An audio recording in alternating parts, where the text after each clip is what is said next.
দাঁড়াও দাঁড়াও, কোথায় চললে? এই জায়গাটার ব্যাপারে তোমরা অনেকেই ডিএম করেছিলে। হ্যালো মাই লাভলি পিপলস, কেমন আছো সবাই? আর সানডে ছিল দিনটা, আর আমরা দুজন মিলে বেরিয়ে পড়েছিলাম বিকেলের দিকে। সকাল থেকে ওয়েদার ভীষণ খারাপ ছিল, তাই একটু ভয়েই ছিলাম।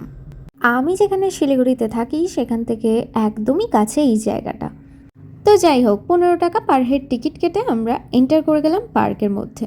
আর জায়গাটায় যাওয়া শুধুমাত্র এই বাগান বিলাসের জন্য, কারণ এই জায়গাটায় ভর্তি কিন্তু বাগান বিলাসের একদম সমাহার রয়েছে।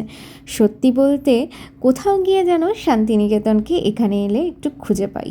যেহেতু এখন বাড়ি থেকে অনেকটাই দূরে থাকি, তাই শান্তিনিকেতন বললে তো সাথে সাথে শান্তিনিকেতন যেতে পারি না, তাই বলতে পারো দুধের স্বাদ ঘোলে মেটানো আর কি। এখানে শুধু বাগান বিলাসের সমাহারই না, তাছাড়াও বিভিন্ন ধরনের ফুলের কিন্তু গাছের সমাহার এখানে রয়েছে। আর দেখো চারিদিকটা কেমন পিঙ্ক পিঙ্ক হয়ে গেছে। এটা একটা নতুন ফুল দেখলাম, জানি না কি নাম, তোমরা জানলে অবশ্যই কমেন্টে জানিও। ও আচ্ছা, তোমাদের তো বলাই হয়নি, এটা হলো শিলিগুড়ির খুব ফেমাস সূর্য সেন পার্ক। আর এই পার্কে এক একটা খুব সুন্দর সুন্দর কর্নার আছে ছবি তোলার। ভেবেছিলাম হোলির দিন এখানে এসে কিছু ফটোশ্যুট করব, কিন্তু হোলির দুটো দিনই এখানে বন্ধ থাকার কারণে আমরা এসেও ঘুরে গিয়েছিলাম। আর এই পার্কটা কিন্তু প্রচুর জায়গা জুড়ে অবস্থিত, তাই এটা ঘুরতেও কিন্তু অনেকটা সময়ই লেগে যায়। এইবারে গিয়ে দেখলাম এই জায়গাটা নতুন করে শেড দিয়ে করা হয়েছে, বেশ ভালোও লাগছিল। তার সাথে সাথে এখানে বোটিংয়েরও ব্যবস্থা শুরু হয়েছিল, কিন্তু আগে আমরা যখন গিয়েছিলাম তখন এই জায়গাটা একটু স্ট্যাগন্যান্ট ওয়াটার হিসেবেই পড়ে থাকতো, বোটিংয়ের ব্যবস্থা সেরকমভাবেও ছিল না। তো যাই হোক, নতুনভাবে খুলেছে, দেখেও বেশ ভালো লাগলো, সুন্দরভাবে মেনটেন করা রয়েছে, এটাও কিন্তু বেশ ভালো লাগেছে এবার গিয়ে।